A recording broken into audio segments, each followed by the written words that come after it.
Hey everybody, this is On Screen Off Screen, show where we like to talk about our media intake throughout the previous week and specifically how it impacts our lives, looking for stuff that makes us better or happier. Um, I'm going to go ahead and get started with my first topic. It was a recommendation last week from my two co hosts here, Spiritferer, the game. Uh, we had a nice long talk conversation about uh, slice of life games. What was the actual argument about? I forgot what it Cozy was. game. Cozy games. There we go. Cozy games. Whether or not this is a cozy game, or whether, or what cozy What is a games cozy are. game? What is a cozy game? And Conlon hates these slice of life games, but really, really liked this one. Lauren could not say enough really good things about this one. Slice of life games are very hit and miss for me, and unfortunately, this one's a miss. Oh, dang it. There's a lot of really good aspects to this. I think the art design of it is exceptional. I like the premise of it. I think it's really really good.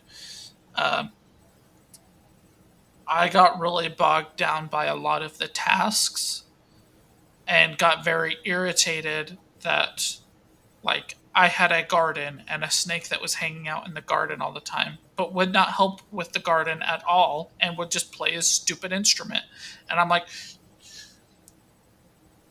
you're making me do all of the work for all of these things, and you guys are supposed to be my aides, and all you're aiding is talking to me.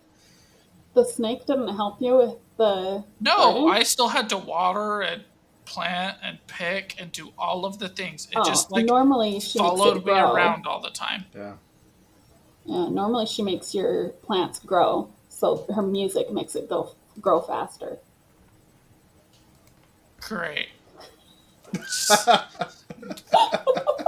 The frog guy is I need supposed more to help help. you build things and he just doesn't do anything, and I'm sitting there like, okay, I understand that like I have to like have these kind of jobs to do things, but like having the snake water the plants while he's in there, still make me harvest and plant or whatever, sure, I get it, but I'm carrying around these useless people who use my resources, and like I'm sitting there like, oh my gosh. Josh is like, this is Oh freeloader the game. Screw yes, freeloader the game. that's what it is. They're not helpful, they're not doing anything, and it's like, We're not Like, I manage helpers. enough dumbasses in my real life. I don't need to manage you, stupid snake. Hold up, hold up. When? How far into the game did you get? Did you even I get any of played for them like across two the and a half bridge? hours. No. Okay, no, you go back and you play this game again. And No. yes, No. They sir. literally announced themselves as helpers. It's That's that's how they not. introduce themselves. They're like, I'm so happy to see you. I'm going to turn into my true form. I'm a frog. I'm so excited. I need my own personal space so that I can help you better. You're not helping me now. Ignore what they say. They're not going to be as helpful as you want them to be, but the point is for you to help them to be able to like finish what they need, and because this is kind of like the afterlife, and then for you to take them to the bridge, and you need to figure out who these people are to you, and that's where it gets impactful. And I like having the little chores on the ship because your ship takes forever to get to island, so that's the things that you're doing until you can get to the islands. You do your little chores and stuff. And then you go to the islands and you'll get little quests and you'll get more things to bring back to your ship. And you'll go back to the shark guy to make your ship bigger so you can get more things. Um, you need to try it again. No. until you take somebody across the bridge, I do not accept your review. Why do I need to take somebody across the bridge? Like, Because I that's the already know impactful all part. this To stuff. get rid of the freeloaders, Josh. To get rid of the freeloaders. Like, my problems are still there. Like, you're supposed No, to they're figure out gone. who they are. You They got rid of the announce who freeload. they are. What are you talking about? They tell you right when you meet them. Like that he's your uncle. Yeah. He Yeah, literally says, I'm so happy to see my niece. What are you talking about? We have to figure out who they are. because there's like They tell more to you the story. immediately who they are. I They get tell that you you're the Chiron connection. and that you're taking them on your boat and you're their passageway from life to the afterworld. That's very apparent when you're Chiron. You are literally the replacement for the guy. Like, I ugh. kind of want to get you to a save where it's not, because like I feel like further on in the game it's not so bogged down of you like doing all of these little chores, and it's more story near the end. I agree. Yeah, I want to get to a save like that and then have you try it where you don't have a whole bunch of freeloaders on your show. Like I said, I acknowledge the purpose of the game. I accept what is going on. They call themselves helpers and they don't help. I think you're stuck on the wrong thing. I acknowledge that you need to have some chores, but like, if they're there to help you, why are you literally doing absolutely everything yourself? It's like, it This just didn't work for me. Honestly, my favorite part of the game is when the cat gets shot by lightning. That's not what I thought you were going to say. I thought you were going to be like, my favorite part of the game was when I turned it off and was done. No, because I decided I was going to turn it off and be done with it, and then played it for another hour. Well then, can we go into spoilers so I can tell you what they're helping you with? Go for it. I already know. Do you? Yeah, What do you think it is? you're helping each other pass beyond to the afterlife. Yeah, because you're dying Yeah, and you're in a coma, and then like there's yeah. these parts where you like see like the spirit owl and stuff, and you start to get these memories back, and they're helping you deal with your own memories. And so the way that they're helping you is telling you your memories. They're not going to help you cook and do the manual labor. But But anyway, the point of a healthy, happy relationship is two groups helping each other, not one group helping the other way more than the other. I think Because you're also helping them with their memories and their experiences and moving them on to the afterlife while feeding them, growing their food, having Princess Deerface say, I had that yesterday. I'm not gonna eat it again. Are you kidding me? That's terrible.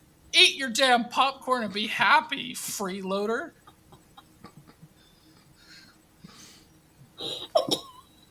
okay, I think you missed the whole point of the game, but that's fine. Oh, Josh, to be fair, I get where you're coming from. I still think the game is worth playing, but I absolutely understand why that would frustrate you. I think that's fair, to be honest. Like, I'm not making any kind of claim about cozy games or slice of life games or being like, I'm not saying that this is a bad game. To be clear, I'm not trying to say that at all. I'm just saying this one did not work for me, and those are the elements of it. Why?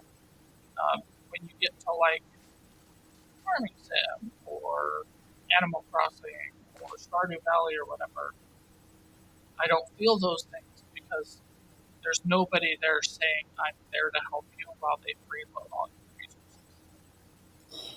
so It doesn't bother me with those. you literally just hate this game because they mention they're going to help you and then they don't. That's the whole. I mean, essentially, yeah, that's probably what it boils down to.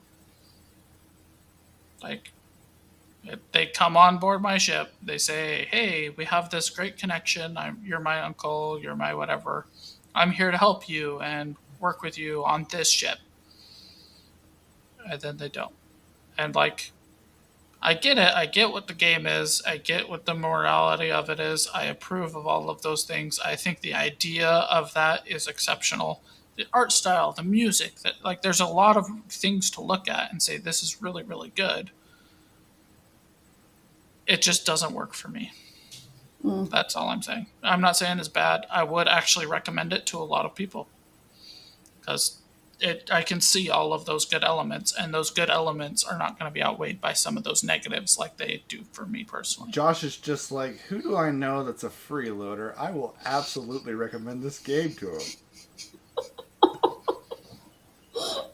This is what you're doing to everybody else. Stop it. Stop it. I want you to experience what you do to me every day. Oh. Oh, I'm sad that it didn't work for you because that's one of my favorite games. Me too. And I can totally understand that. Like I said, I can totally see that. It just does not work for me. And like, I'm okay with that. It's I'll try it's to not be a big okay deal. with that. He was like, I just saved myself a good 40, 50 hours. I feel great. I mean, it does take a lot of hours to get to the end. That's true.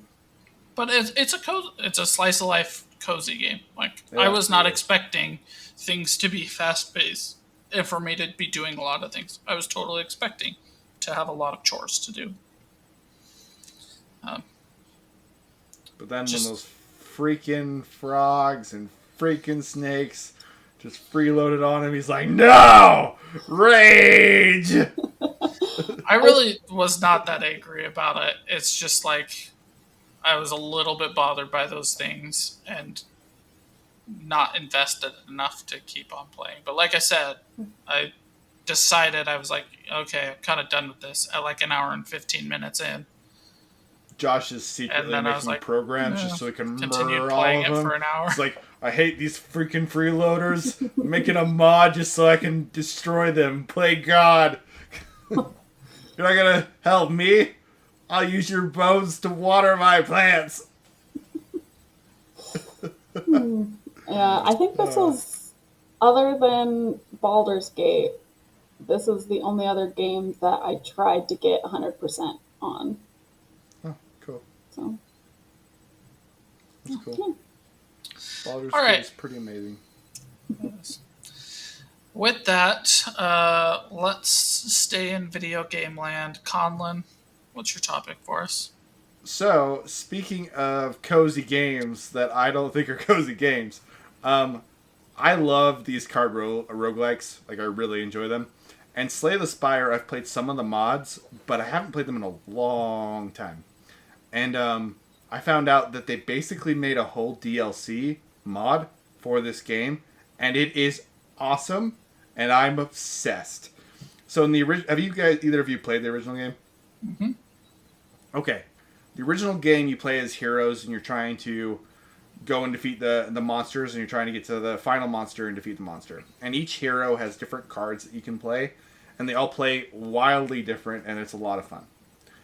In the DLC, you play as the monsters, and you're trying to beat the hero. And they did a really good job. They have 10 different monsters that you can play, and each one of them is completely different. The bonuses that you get along the way are completely different. The specials are completely different. The cards are completely different. They all play differently in smart ways that make sense with the monster that you're playing.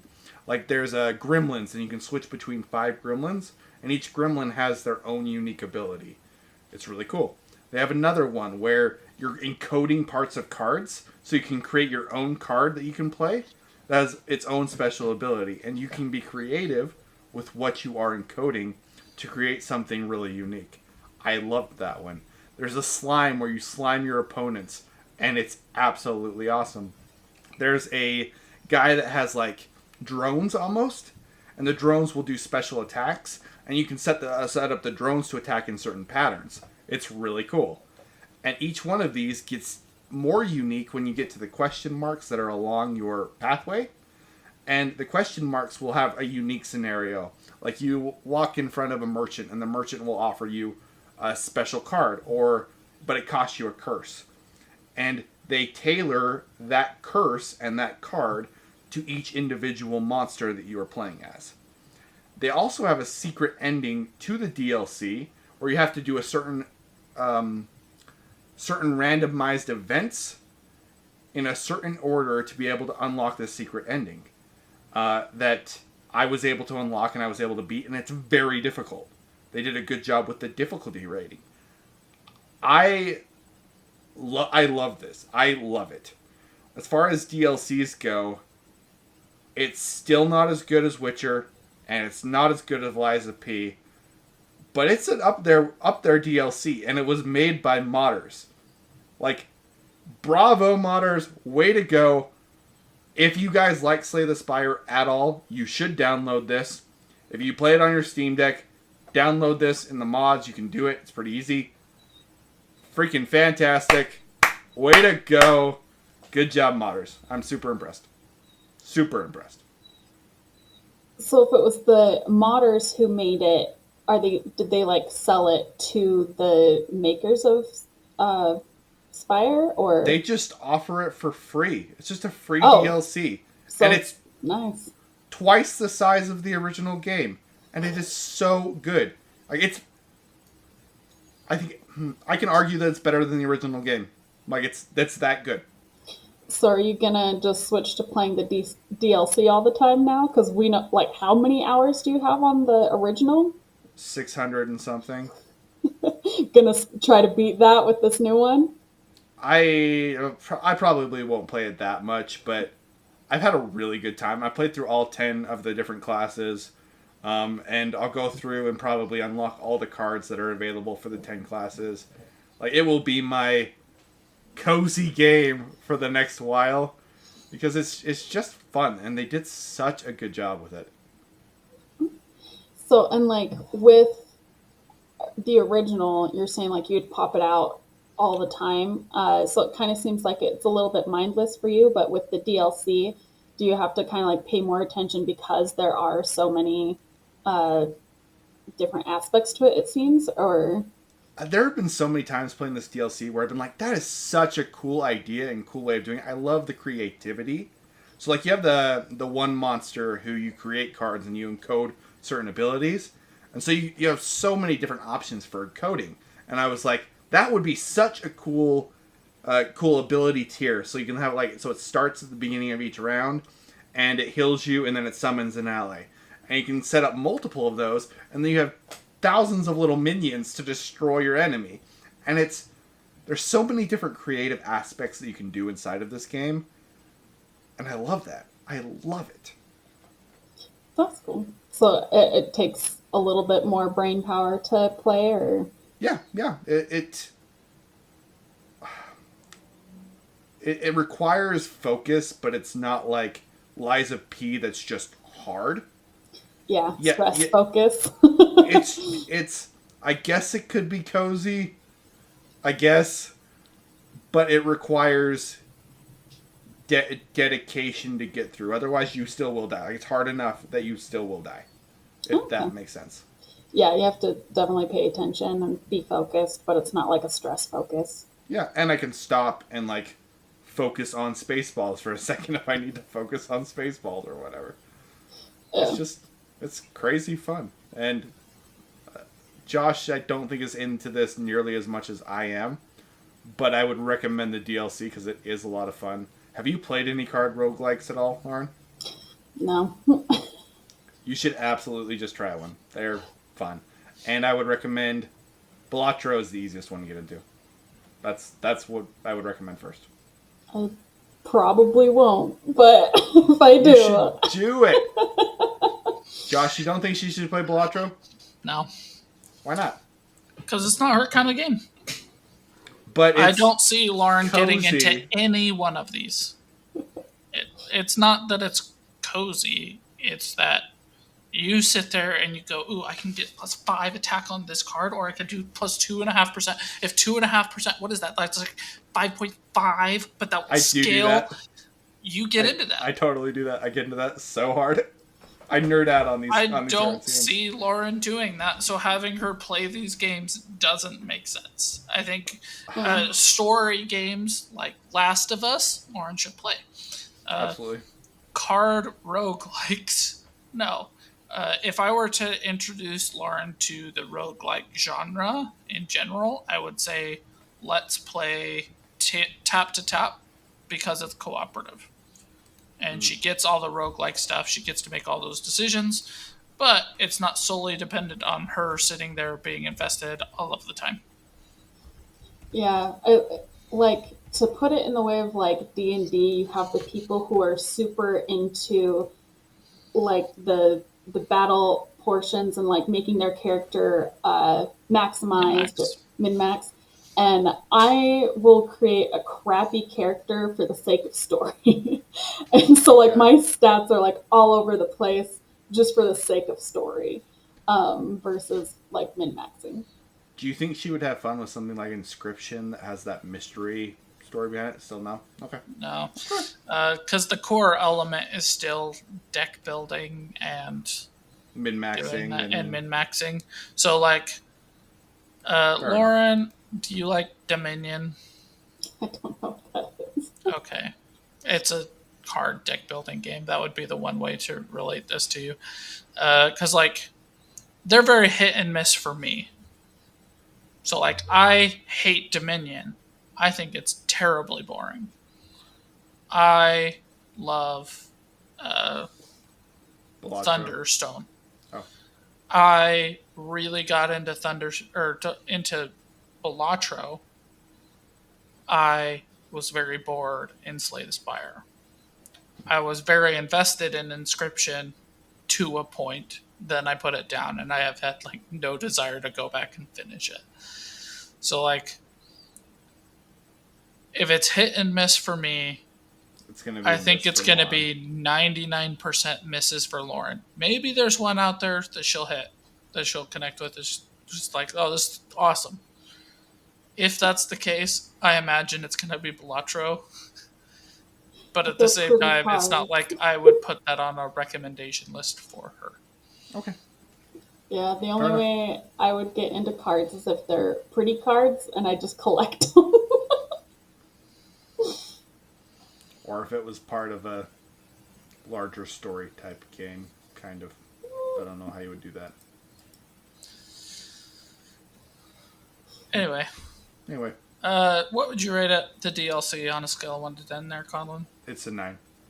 It's great. Okay. Or Really an good. 11 because it can't be a 10. No, I think this is legitimately a 9. Like, there are 2 of the DLC characters that are a little bit weaker, and I just wouldn't really want to replay those. But the other ones are just great. They're just great. And I'm comparing it to some other... Slay the Spire is not my favorite one. Belatro I do think is better. I think Diceomancer is better. I think Inscription is better. But Slay the Spire is still a lot of fun. All right. With that being said, Lauren, what is your topic for us for this episode? Okay, so it's kind of strange because it's the second one in the Inkheart series, Inkspell. I started re-listening to some books that I really liked as a kid, and I forgot about how obsessed I was with this series. And as I was, so the concept of this series, the first book, there's this father and his daughter, and you find out that the father has this talent of when he reads aloud from a book, he can read things from that book to come to our reality. But if something comes to our reality, something has to go in. And so he was reading to his daughter with his wife, and this is how he found out he had that ability because he was reading to his daughter. His wife got sucked into the book, and these characters came out. And so the first book is like these fairy tale people being in our world, and they're trying to get back. But the problem is the book, I think there's like, it was a limited print, and there wasn't many books of it. And he read out the main villain of the story, some of his lackeys, and then a hero character out of the book. But this hero character is kind of, he's a coward. And so the main villain, he's like, I like this world way better than the one I just came from. So he starts burning all of the books that he just came from so that he can try to control this world. but then he's also trying to get the dad to read out his most powerful monster from the book so that he could take over this world with that monster. And so you have them trying to catch them and all this stuff. In the second one, spoilers for anybody who hasn't read this series. In the first one, they have the daughter finds out she has the power as well and is able to read the monster out, but she changed the story by writing in some things that she wanted to happen when the monster comes out. So she's like, the monster comes out and like basically betrays his master and then dies. So she reads that aloud and makes it come true, and that's how like they save everything. And then in the second one, the hero coward, gets somebody to read him back into the book.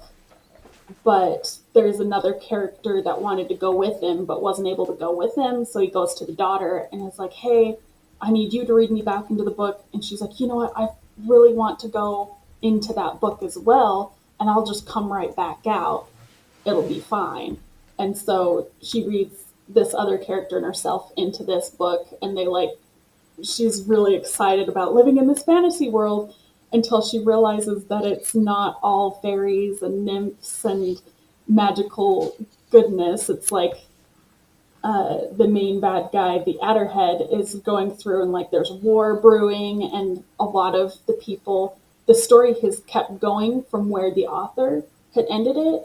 And so the story is now just going off by itself, and she's stuck in there, and she can't get her way back out. And then her parents end up coming in. Anyway, it's this whole thing, but that's kind of the concept, is that she has this magical voice that what she reads will come true, or she can like pull things out of books or put people back in.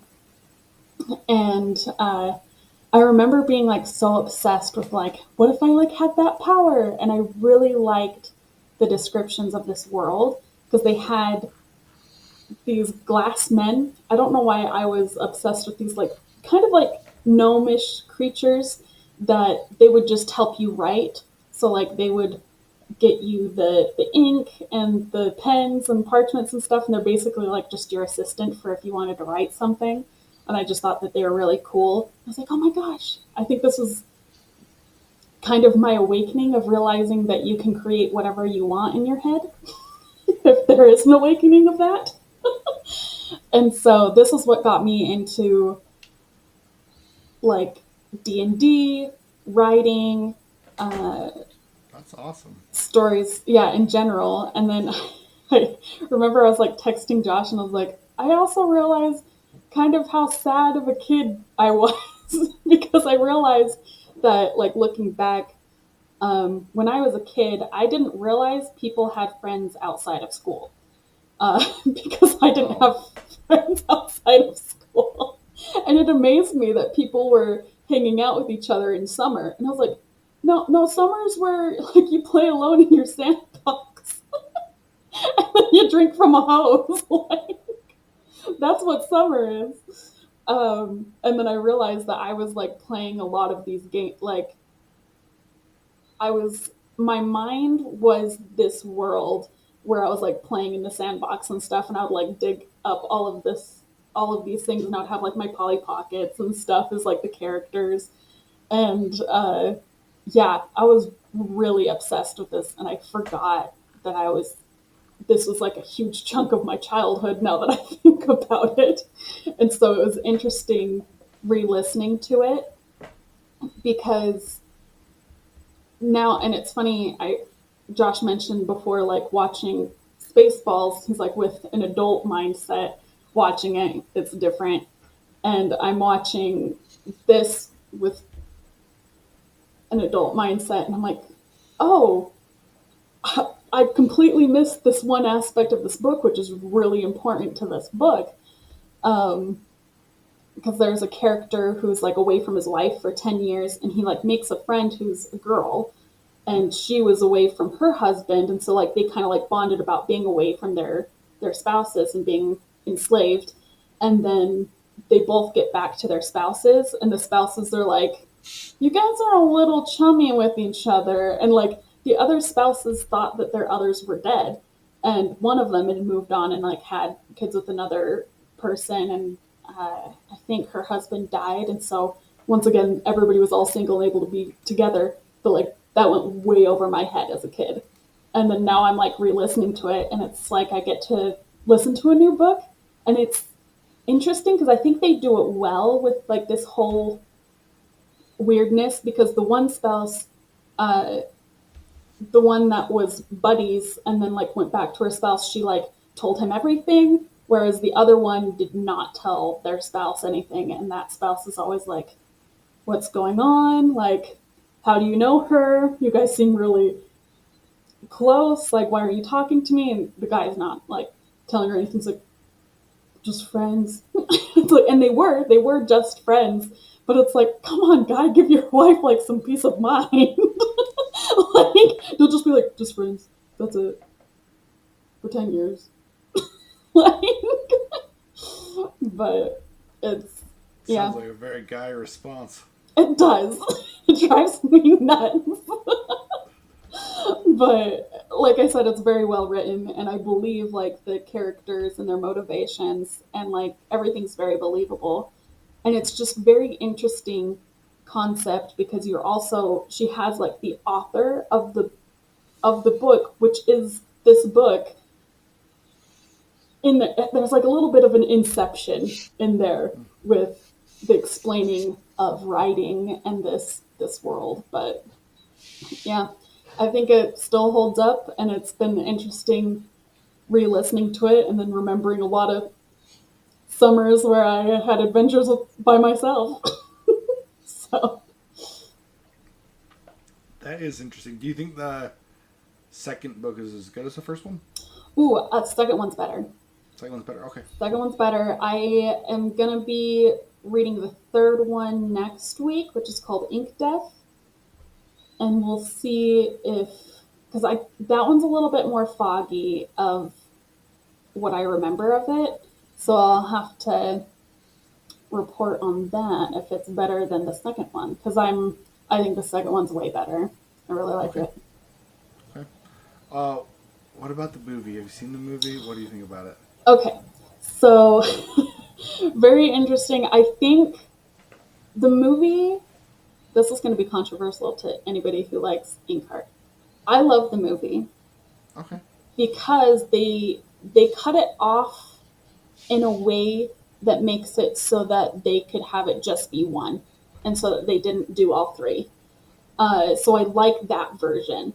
And it has Brendan Fraser in it, which I really like. And the series is narrated by Brendan Fraser, which I think is very smart.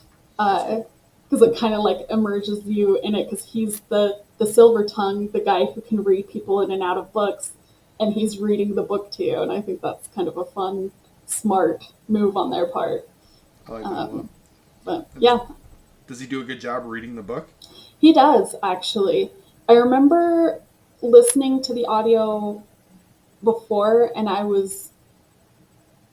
couldn't get into it because I think he was very passionate and loud with some of the things. Like when they're yelling, Brendan is yelling. But I think actually listening to Dungeon Crawler Carl and having who narrates that again? Matt Jeff Denman. Hayes. Not Jeff Hayes. Jeff Matt Hayes. Denman's the writer.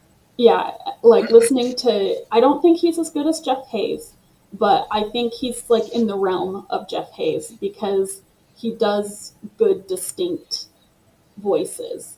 And I think I was used to other audiobooks that were kind of more monotone, and so I wasn't ready for Brendan Fraser yet. But now that um, I've listened to other ones that have such dramatic changes for voices, I think he does well. He does very well. I might need to rewatch the movie because I didn't read the book, and I watched the movie. It would have come out when I was like 12, something like that, 13, 14. And I didn't think the movie was very good. I didn't think it was terrible. I thought it was Like I would have been like, I watched that. And it made me not really want to read the book because the movie just felt so eh. And Yeah. maybe I'll give the book a try. I was gonna say book is definitely better, but this is like I don't think that this is a I hate the movie because it was such a bad representation of the book. I do think that they skipped on some important details in the movie that, Okay. like, if you read the book, the movie makes more sense. Okay. But I enjoyed the movie. It's not like my top 10, probably not even my top 100, but like I had no problem with it. I Still enjoyed really it. enjoyable movie. Kind of Yeah. like Josh with Aragon. Just You know what? I everybody love else hates Aragon it. too. I like Aragon too. I think it's an underrated movie. That's So very good. maybe this one is like that too. And I also like Percy Jackson. I like the first movie, which no one likes, but Yeah, I also like I that. like those too. I like the first movie too. It's enjoyable, even though it's not very good adaptation. Yeah, I'm really good at dissociating stories, I guess, because when people are like, "This is nothing like that," I'm like, "Yay, more story that's kind of the same." Woo! Yeah, I guess that's the part of me that like because I read fanfics, and so I think that's where it doesn't bother me at all because I just see it as a fanfic. Oh, you read fanfics? You got to talk about some of those on the podcast. That is absolutely getting on. When I We read a want good one, some I'll let you know. Twilight fanfics. We want the good stuff. Josh really wants to know all about Twilight fanfics. For those of you just listening, Josh is making a face like that's the stupidest thing I've ever said. We're like, no. No, But you've said stupider things. In he's fact, like hiding. half of what you say He- is stupider than what you just said. He is. Oh, that was admitting that he does want some Twilight fanfics. He wants it. He probably writes it. We just found out, everybody, that Josh writes Twilight fanfics. I will find his AO3 account of his Twilight fanfics. Let me know. I'd love to find out what I've been writing all this time. Hey, you said you'd be a fantastic director, so I think we're gonna find some Star Wars and Twilight in there. It's a crossover, actually. There's a Star Wars Twilight You know why he's so mad about my With vampire pirate? vampirates. with vampires. Because they stole his idea of Yeah. vampire pirates in space. And every single time that they go to light speed, they twinkle. Yeah. You caught me. I knew it, Josh. Okay, Lauren, what would you rate it on a scale of 1 to 10? Nostalgia bumps it to like a 9.9. Only thing that would leave it that 1 point away is just because, like, I somehow forgot the plot when this was my favorite book. And so I'm like trying to think of, you know what, Inkspell, 10. We'll see with Ink Death if it brings it down. What about for new listeners? Like, if you were recommending it to somebody, what would you say they would expect? I think other people would 8. Okay. It would be an 8 So for other personal. people. Yeah, I think this one was just like so kind of a lifeline to me as a kid that that's why I rate it so high. Just because it has like built a lot of foundational creativity things in my head that I didn't realize were so ingrained in this book. I think that's really cool. And for anybody that's watching and you're a kid and you feel alone, it's pretty amazing that you can read a book and you can escape to a different world and you can find some peace. Or if you're an author and you're writing a book, you might write the book that saves somebody like Lauren, and that's amazing. It's really cool. Yeah. Thanks, Cornelia Funk. Well, there you go. All right, we're going to change gears a little bit. I've got a second topic for this episode, and that is Mobland. This is a TV series about a mob family. Stars Tom Hardy. He's an executive producer as well. This is like one of his passion project things. Conlon, I'm very curious if you've seen it or heard about it.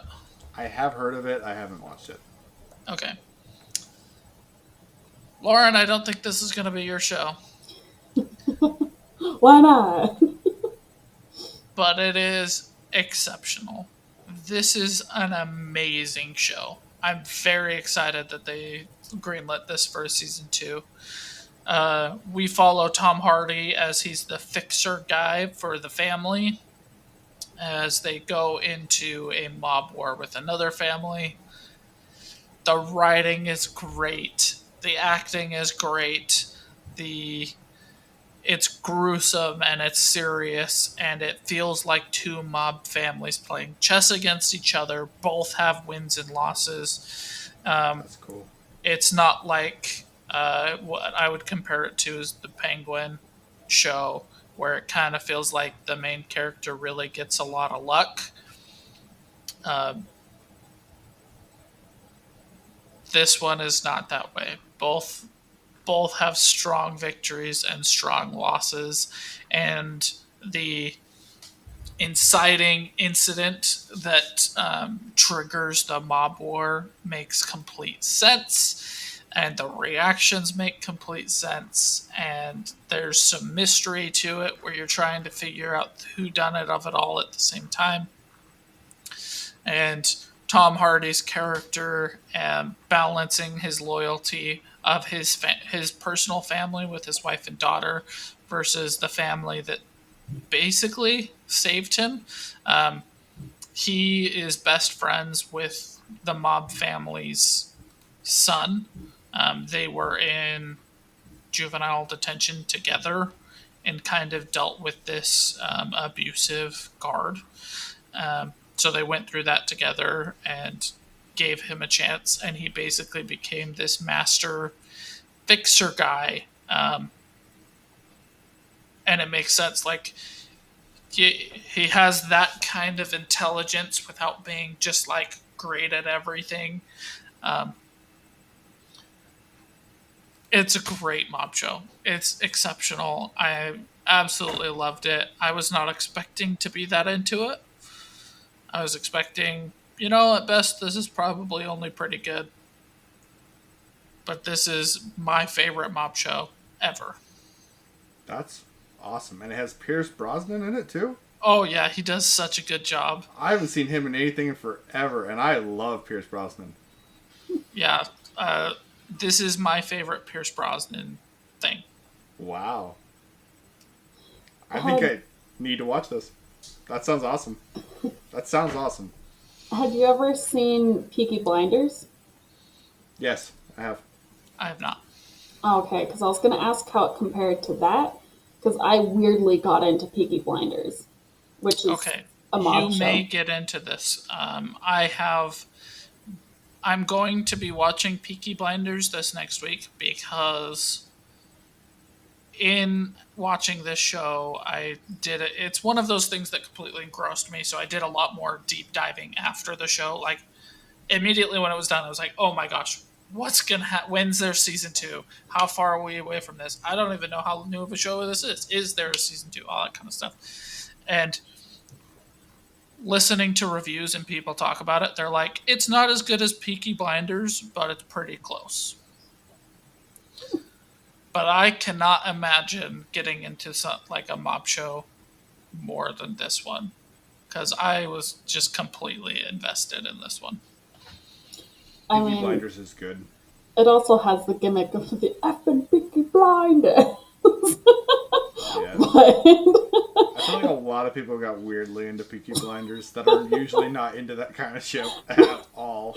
Yeah, my sister would just always look at me and do this thing, say that phrase to me all the time, and in the worst accent ever.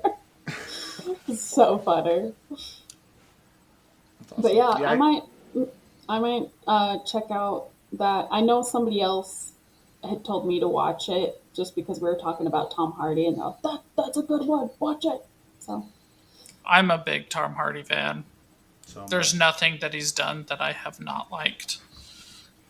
And I think he's been a total standout in the movies that aren't as great. I think he's often the best part of it. So I do not like The Dark Knight Rises, but other than that, I think I've liked all of his stuff. But I don't like The well, Dark Knight Venom: Rises. The Last Dance is not a good movie, but I liked Tom Hardy in it. I don't like Bane. I don't like that movie. Like I don't think he does a good Bane. I think that is his one place where I'm like I don't like Tom Hardy. Oh, That's fair. My experience with Dark Knight Rises was this is the worst movie that has ever existed. I hate this. Why did they do Batman so dirty? And then other Marvel projects have come out and other DC projects have come out. And I'm like, and have gone back and rewatched it. And it's still not my favorite movie of all time, but it's not bad. there is that one death scene of the like girl who was raised with Bane or whatever, and she dies really horribly. Not horribly, as in like this was a horrific death, but like bad acting died. But she's in Inception, and she dies beautifully in that one, and I'm like, the She director learned her had a lesson. piece in that. Well, It was no, the same director for both. was it? Well, Both well are then Nolan's. why? Why? I think she learned. I'm guessing there was a outcry of her acting. Inception was before this. Dark Knight Rises? I'm pretty I sure don't think because so. I Was it? watched Dark Knight Rises in theaters and had the thought she died in Inception and she did a better job then. Inception was first. Inception was 2010, and Dark Knight Rises was 2012. She forgot. Well, she didn't learn from her lesson then. I don't know. Yeah, That's that's interesting. just always bothered me. The greatest mystery to Lauren. Why she didn't die better. Anyway, that's my tangent. I'll get That's off my all soapbox. she's been thinking about for the last like 10, 12, 10, well, 13, whatever freaking amount of years. I have a string board over there of like, why? Anyway, so my rating for Mobland is it's like a 9 out of 10 show. I Okay. absolutely love this. This is a show where I'm so excited for season 2. I'm going to rewatch season 1 as soon Before as season season 2. 2 starts coming out. I'm very analytical. I don't see any big holes. Like I said, I'm very invested in it. It's so good. Okay. I will watch it. That sounds awesome. Like straight up awesome. Very good. Okay, all right. With that being said, we're going to go into our shared topic for this episode. Lauren, this was your idea. Why don't you introduce it and give us your thoughts? All right, so this is Eddie the Eagle. I would say this is in the same realm as Cool Runnings, and in fact, rewatching it this week, I noticed that they gave a little shout out to Cool Runnings, and they're like, "Oh, well, maybe we'll see how the Jamaican bobsled is doing." Yeah. Same Um, Olympics. Yeah, and so I remember my dad telling me about this Olympics before this movie came out, about how he loved how everybody, like all of the nations, everybody was cheering for Eddie, and like the camaraderie of that moment. And I like in the movie how it keeps telling like the whole point of the Olympics isn't about like the best, like the fastest, but like doing your personal best and doing something that you're proud of and making sure that you can live with yourself with like the struggle and everything that you have done to get to this point to show everybody what you can do. Not necessarily like there's one moment where he's in the elevator with the Finn guy. The flying Finn is what they call him. And he's like, I got gold, but I didn't do my best. And he was like upset with that. And Eddie's like, I don't get it. You won gold. Like, what are you saying? And he's like, He's like, you need the jump that he did on the 70-meter wasn't his best because he had to qualify with a 61, and what he did at the Olympics was a 60. And the Finn was like, you shouldn't be proud of that. You've done better. You need to do your best here while the world's watching you. It doesn't matter if you come in last, but you need to do your best, your personal best. And because I liked how they like portrayed him very well, the Finn guy very well, where it seems like he's like, I'm not being patronizing. I'm trying to give you like words of wisdom. I'm not trying to be a jerk here. I'm like trying to tell you to do your best. And I really like that because when you first meet him, he is just a jerk to Eddie. Um, but then in the end, like, oh, I just love the progression of this movie of everybody. Like, I love how his mom is always like cheering Eddie on, and then everybody else, it seems like the whole world's against him until everybody realizes that, like, you know what? He is doing his best. He is doing what he wants to do, and then he slowly wins everybody over by the end of the show. Um, and it's just very wholesome. I love how who's the actor that plays Eddie in this? Taron Egerton. Yes, he did phenomenal in this in portraying him and like setting his face to actually look like Eddie Edwards because they show pictures of Eddie at the end, and he does such a good job with like the facial expressions and everything. He transforms into this character. Uh, this is one of my, I think, Cool Runnings and Eddie the Eagle are like my top two for sports movies. These are they're very wholesome, very like dream big and stuff. And there's things that made me so mad in the movie, like his dad being like, "You need to actually work and like put these dreams behind you." And the mom, I don't know how true to real life that was, with like the mom being like, "Yeah, I knew he was going to take your van, and you're also going to hate what I did with your tools." And stuff, so that Eddie could go to the Olympics. But like to have like one to have a mom that's like so supportive of you in that, and like whenever he's like, "Oh, I'm heading off to the Olympics," when he's 8 and like walking down the street, and she's like, "Okay, well, you're gonna need this for your medals." And she like tells her husband to go pick them up. And then that was like a running thing of like, she's like, "Where are you going?" And then when he actually was going to the Olympics, he's like, "I'm going to the Olympics," and it like makes you want to cry because you're just like so happy for Eddie and his mom.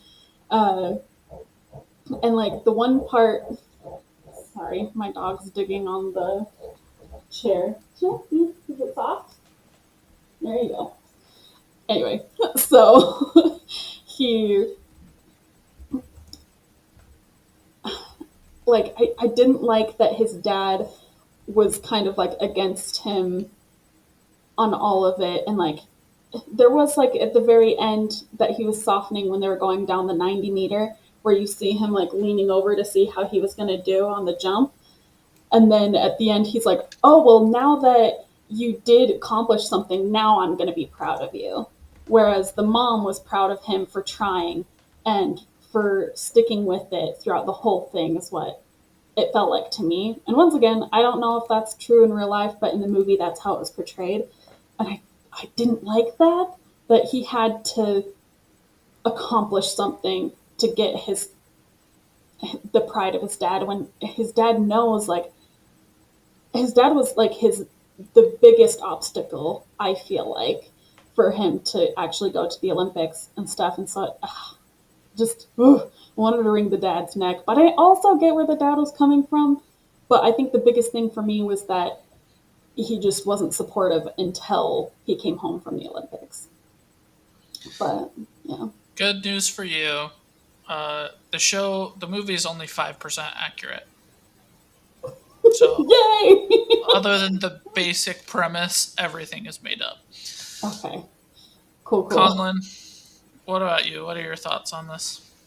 So, I found out that it was made up, and I was like, how much do I care? Because I had a really, really good, enjoyable time with this movie. I wish that it was more accurate, but it's just so good. And speaking of actors that I just like, Taron Egerton is so underrated. He is so bloody damn good, and he just deserves more acclaim than he gets. He just does. My wife, so I love this guy. I think he's great. Blackbird is on my top 10 TV shows of all time. I freaking love that show. He's incredible. Tetris is amazing. The fact that he sings in Sing and does so good, like his voice is wonderful. Dark Crystal, Age of Resistance, I think is wildly underrated. It got no love, and I love that show. Rocket Man, he's great. He is just so damn good. And I've watched all of these movies with my wife, so she's seen him. She knows what he looks like. He transformed so much in this movie, she didn't know it was him. And this came out a year after Kingsman. That is mind-blowing. He looks like a different person. I was so impressed with him. The movie was fun. It is like the kind of movie that we are looking for, where it's saying shoot for a dream, go for something big, believe in yourself. When you literally fall on your face over and over and over again, get up and do it again. Yeah. It's a very like movie, kind of a basic. There's a lot of basic movie stuff in this movie, but it's done well and it's really enjoyable. The Hugh Jackman relationship is enjoyable. Hugh Jackman he's a very Hugh Jackman Wolverine, but not Wolverine kind of character. But he does a good job with it, and it's enjoyable. Is it as good as Cool Runnings? No. It's not. Cool Runnings, if you say it's your favorite sports movie, I do not blame you at all. It would be on my list, and it would depend on the day, to be completely honest. It's great. But this one is a highly, highly enjoyable movie that I would watch again. What about you, Josh? Are we both wrong? Are you going to be the grumpy old man?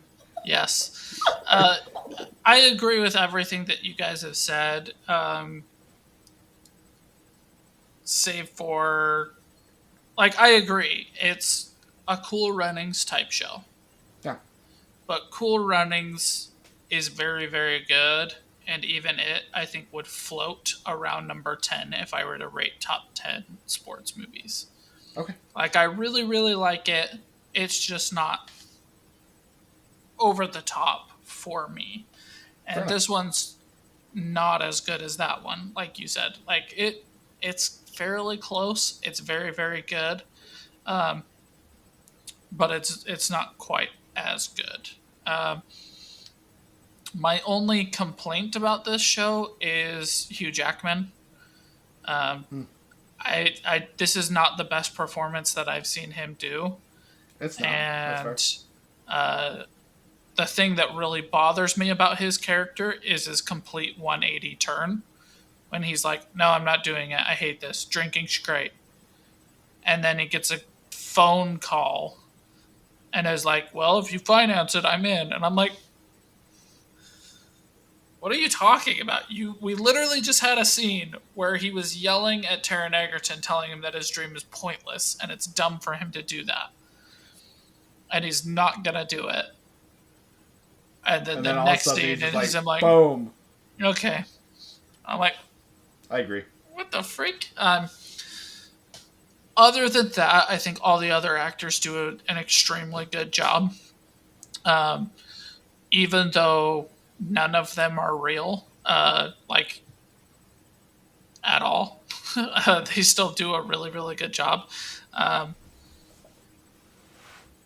It's a very good, feel-good movie. And, if you are kind of feeling a little bit down and you just want that something that, the whole purpose is just hope. It's just hope. That's all it is. Feel-good hope. Cool Runnings, this one, you've got that. And the fact turn that one it's of these on, it's same great. Olympics, this is such a good double feature. This is an amazing double feature with Cool Runnings. Well, I know that at the time they were trying to let more amateurs into the sport, into the Olympics. So it makes me want to dive deeper on why it was the same Olympics that had both of these things happen, with Jamaica being the first bobsled, and you know, Great Britain giving their first long jump skier. Um, the historian in me is also kind of bothered by just how untrue it is. This isn't a story that I personally connected with, and while I was watching, I was like, "Oh, that's not true. Oh, that's not true. Oh, that's not true."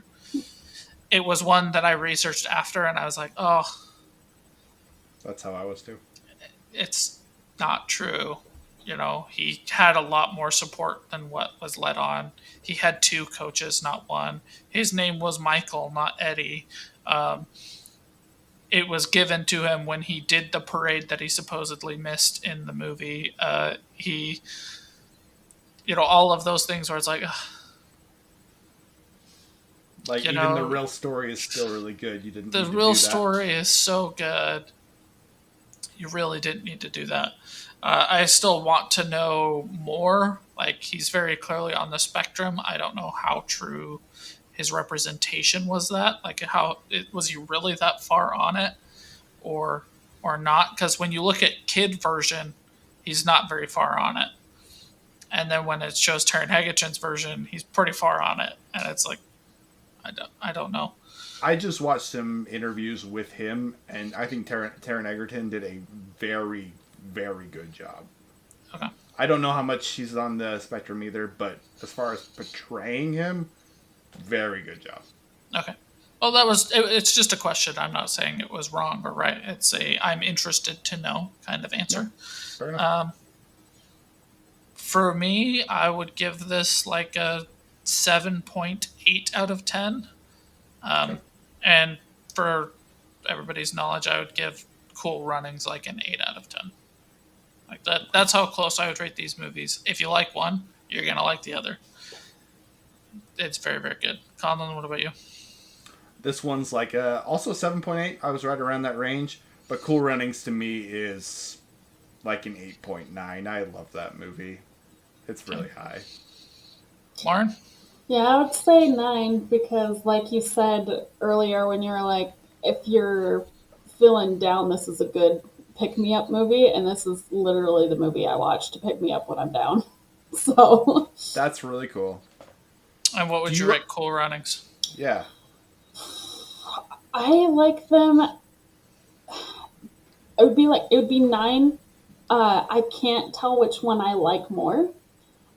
Just the fact that Cool Runnings has "I'm freezing my Rastafari ladies off." Just that alone makes it a better movie. That one line is one of my favorite lines in movie history. I do say, Sitka, are you dead? All the Yes, time. it's so freaking quotable. I love Cool Runnings. I should give Cool Runnings a 9. I freaking love that movie. Yeah, I was gonna say they're very tied for me, but I think I need to watch Cool Runnings again. It might be higher than Eddie. Sanka, you want to kiss my lucky egg? Cool Runnings the best. Yeah, man. But All right. yeah. I think with all that being said, everybody go watch Eddie the Eagle. It's one I held out on. I shouldn't have. You should just watch this movie. It's just good, positive, enjoyable stuff. Thank you, anybody for listening and for watching. Don't forget to hit that subscribe button. Appreciate you guys, and have a peaceful day. See you guys.